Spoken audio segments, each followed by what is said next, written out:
నమస్తే welcome to ఆర్ఈ5 news.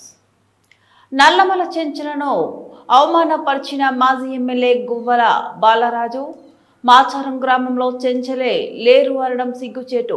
10 సంవత్సరాలు ఎమ్మెల్యేగా ఉండి మాచారం గ్రామంలో చెంచులు లేరు అనడం చాలా విడ్డూరం. చెంచుల అభివృద్ధి లక్ష్యంగా ప్రభుత్వం చేపడుతున్న సంక్షేమ పథకాన్ని చూసి ఓర్వలేక చెంచులపై అనవసర ఆరోపణలు చేస్తున్న బీఆర్ఎస్ నాయకులు గువ్వల బాలరాజ్ అచ్చంపేట నియోజకవర్గ ప్రజలు చిత్తుగా ఓడించిన ఇంకా నల్లమల్ల అచ్చంపేట పైన అనవసర ఆరోపణలు చేస్తే చూస్తూ ఊరుకోం. అచ్చంపేట పట్టణంలో ఎమ్మెల్యే క్యాంప్ ఆఫీస్ లో ఏర్పాటు చేసిన మీడియా సమావేశంలో మాట్లాడుతున్న ఎమ్మెల్యే డాక్టర్ చిక్కుడు వంశీకృష్ణ. మరి నేను నాతో పాటుగా మా నాయకులందరూ ఇక్కడ ఉన్నారు. ఇవాళ ఈ ప్రెస్ మీట్ ముఖ్య ఉద్దేశం ఏమిటంటే నిన్న గువ్వల బాలరాజ్ అనే మాజీ ఎమ్మెల్యే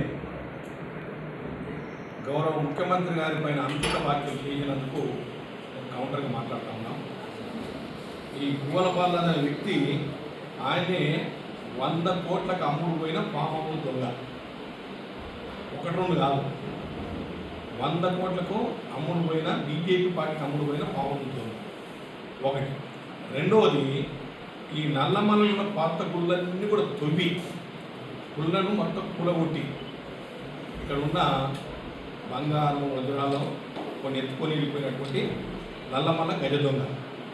ఈ బౌరాపూర్ గుడి ఏదైతే ఉందో దాంట్లో వజ్రం ఉంటే వజ్రాన్ని వాళ్ళ అనుచరులతో తొవ్వించి పట్టుబడితే పోలీసుల మీద ఒత్తిడి తీసుకొచ్చి కేసు లేకుండా చేసి అధికార బలాన్ని అంతా వాడుకొని ఈ ప్రాంతాన్ని లూటి చేసినట్ట ధనార్జనే ధ్యేయంగా పెట్టుకొని పనిచేసినటువంటి గత మాజీ ఎమ్మెల్యే ఇవాళ మమ్మల గురించి, మా పార్టీ గురించి, మా ప్రభుత్వాల గురించి, మా ముఖ్యమంత్రి గారి గురించి మాట్లాడితే దయ్యాలు వేదాలు వల్లించినట్టే. గురి మీద గెలవదంట కింద నలుపుకుంటుంది.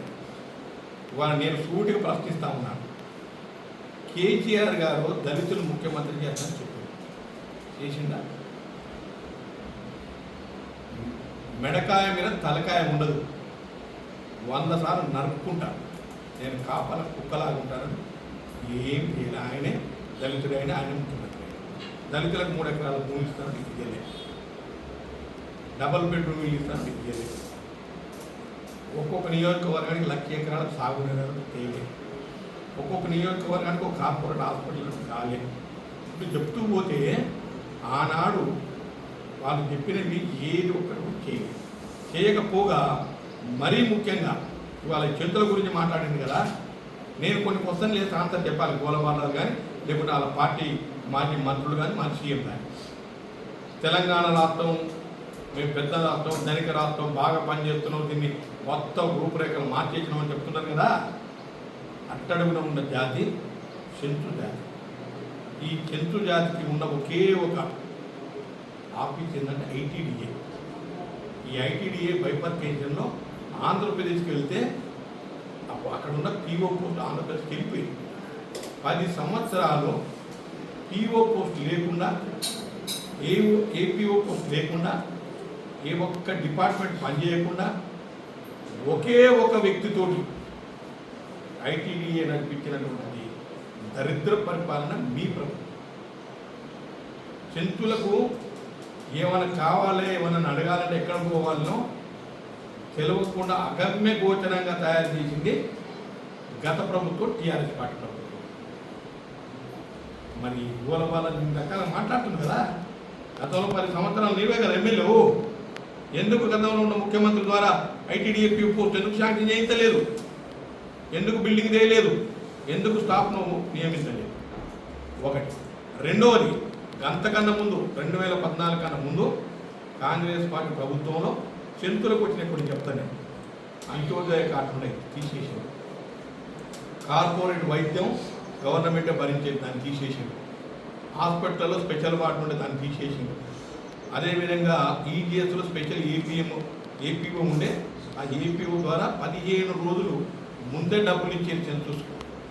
అడ్వాన్స్ పేమెంట్ చేసి తర్వాత పని చేయమని చెప్పారు. ఆ స్కీమ్ను తీసేసింది. తర్వాత చెంచులకు సపరేట్గా మహిళా సపరేట్గా ఏపీఎం ఉంది, దాన్ని తీసేసాను.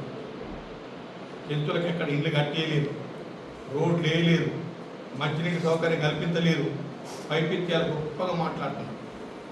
ఇంకోటి 10 సంవత్సరాలు పనిచేసినటువంటి ఎమ్మెల్యేగా పనిచేసిన వ్యక్తికి మాచారంలో చెంచులు లేరు అంటే ఇక ఇంతకన్నా దరిద్రము ఇంకోటి లేదు. మాచారంలో చెంచులు ఉన్నరా లేదో తెలవనటువంటి ఎమ్మెల్యే గతంలో పనిచేసిందంటే ఈ ప్రాంత ప్రజలందరూ కూడా సిగ్గుతో తలవంచుకుంటారు. మాచారం వల్ల చూస్తున్నారు. కాకపోతే రేపు మాపు గోల బాధాలకు ఐ చెకప్ చేయించుకొని అద్దాలు తీసుకొని పోయి ఆ చెంచుకాలను విజిట్ చేస్తే తెలుస్తుంది. ఆ చెంచులు 4 సర్పంచ్ ఉంటారు. పద్మవ సర్పంచ్ ఉండే, సత్యమవ సర్పంచ్ ఉండే, రాజుల సర్పంచ్ ఉండే, నిన్న మొన్న ఇంకొక పెద్ద రాదు సర్పంచ్. గతంలో జడ్పీటీసీ నారాయణ ఉండే, యు నారాయణ, ఉడతనూరు నారాయణ. ఇంత చరిత్ర కలిగిన మాచారానికి చెంచులు లేరంటే ఇంతకన్నా విడ్డూరం, ఇంతకన్నా పనికి మారిన పని ఇంకోటి ఉండదు. అంటే అది కూడా తెలియకుండా పనిచేసిన ఆయనంటే ఆయనకు ఈ ప్రాంతం పైన అభివృద్ధి పైన కానీ లేకుంటే సంక్షేమం పైన కానీ ఏమాత్రం ధ్యాస ఉండలే. వారికి ఉన్న ధ్యాస అంతా ఏమిపైన ఉందంటే ఎక్కడ గుళ్ళు ఉన్నాయి, ఎక్కడ గుప్త నిధులు నిక్షేపాలు ఉన్నాయి, దాన్ని రోజు స్టడీ చేయటం, బెంగళూరు పోయి అదేది ఉండదు శాసనం, శిలా శాసనము, ఆ శాసనాలు తేవడం, వాళ్ళ టీములు పెట్టి తువ్వేయడం. దీని తప్ప దాని మీద టైం కేటాయించడం తప్ప ఇక్కడ ఈ ప్రాంత ప్రజలు, బీద ప్రజలు, ఎస్టీలు, బీసీలు, మైనారిటీలు అన్నిటి మించి చెంచు జాతి వీళ్ళ అభివృద్ధి కోసం ఏ ఒక్కనాడు కూడా మాజీ ఎమ్మెల్యే పనిచేయాలి. ఇక రెండవది మన్ననూరులో పెట్టొచ్చు కదా అంటాడు. మన్ననూరు పొడు భూములు లేవు, ఆయన తెలవనట్టుంది పాపం. వచ్చి చూడమని పొడు భూముల కానీ పెడతారు. ఇది ఇక ఇంకో పాయింట్ ఏం చెప్తాడు, దేశం రాష్ట్రం నలుమూల నుంచి వచ్చిందట. నేను వచ్చిన పబ్లిక్ ఆ ప్రజల్లో చూసి, ఆ బహిరంగ సభలు చూసి గువ్వల వాళ్ళ గుండెల్లో రైళ్లు పరిగెత్తి మతి చెప్తాం కోల్పోయి రాష్ట్రం మొత్తం వచ్చినట్టు. నేను అడుగుతున్నా, ఇప్పుడు నీకు టోల్ గేట్ల దగ్గర సీసీ కెమెరాలు ఉంటాయి, అవి చూడు. ఎక్కడి నుంచి వచ్చినా సీసీ కెమెరాలు చూడు. ఒక అచ్చంపేట నుంచే ఒక్క వ్యక్తి కూడా బయట నుంచి రాలేదు. అచ్చంపేట నుంచి వచ్చిండ్రు. రాబోయే కాలం 3 రెట్లు తెప్పిస్తాం. ఇది ప్రజల ప్రభుత్వం, ప్రజల ముఖ్యమంత్రి, ప్రజల కోసం పనిచేసే ముఖ్యమంత్రి. నల్లమల్ల ముద్దుబిడ్డ, నల్లమల్ల ముద్దుబిడ్డ మీద కామెంట్ చేసిండు. ఆయన నల్లమల్ల ముద్దుబిడ్డ ఎట్లయితే కానీ అదే అచ్చంపేట పుట్టిన వాళ్ళంతా నల్లమల్ల ముద్దుబిడ్డలే. నువ్వెక్కడి నుంచి అయినావు, నీది ఏ ఊరిక్కడ, మీ నాయన పేరేంది, మీ వంశం ఎక్కడుంది, మీరు వనపర్తి, నువ్వెట్లయినావు నల్లమల్ల ముద్దుబిడ్డ. సిగ్గు లేకుండా సరిపోతుంది. సిగ్గు తెచ్చుకొని మాట్లాడాలి. ఆయనంటే వనపర్తోడేమో నల్లమల్ల ముద్దుబిడ్డ అంట, అచ్చంపేటోడో కాదంట. ఇక ఈ రకంగా మాట్లాడితే గువ్వల వాళ్ళని ఇంకా గువ్వ వలవేటట్టు కొడతారు. ఇప్పటికైనా బుద్ధి తెచ్చుకొని మాట్లాడాలి. అదేవిధంగా జంతువులకు ఆ ప్రభుత్వం అన్నీ అందించినట్టుంది కదా. ఏమేమి అందించారు? మేము పోరాటం చేసినాం. గతంలో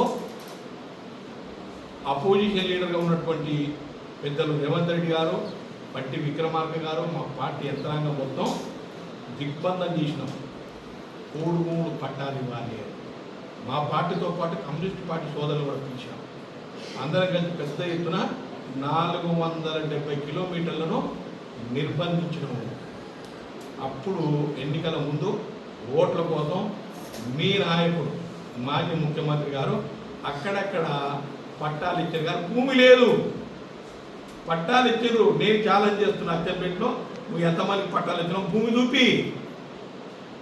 అది ఎవరికి ఇవ్వాలి పట్టాలు? ఆదివాసులకి ఇవ్వాలి. నువ్వెవరికి ఇచ్చినావు? లంబాడ సోదరులకు, ఎరకల సోదరులకు ఇచ్చినావు. వాళ్ళకు భూమి లేదు. పట్టా ఎందుకు ఇచ్చినావు? ఓట్ల కోసం ఇచ్చినావు తప్ప నిజంగా